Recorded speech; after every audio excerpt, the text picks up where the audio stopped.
ఓపీలో చాలా కామన్‌గా చెప్పే ప్రాబ్లమ్ తలనొప్పి.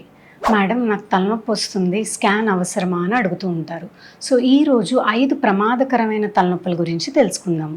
నెంబర్ 1 తలనొప్పి సడన్‌గా రావటం. లైఫ్‌లో ఎప్పుడు మీరు అంత సివియర్ తలనొప్పిని ఎక్స్‌పీరియన్స్ చేసి ఉండుండరు. నెంబర్ 2 తలనొప్పితో పాటు చూపు ప్రాబ్లమ్స్ రావటము.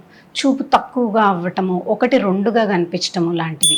నెంబర్ 3 తలనొప్పితో పాటు జ్వరం రావటము, మగతగా ఉండటము, వాంతులవ్వటము. నెంబర్ 4 తలనొప్పితో పాటు ఫిట్స్ రావటము.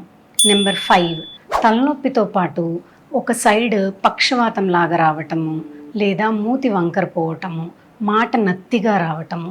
ఇలాంటి 5 లక్షణాలు కనుక ఉంటే అది తలలో ఏదైనా ప్రాబ్లమ్‌ని సూచిస్తుంది. సో ఇలాంటి ప్రాబ్లమ్స్ ఎదురైతే వెంటనే న్యూరాలజిస్ట్‌ని కన్సల్ట్ అవ్వాలి.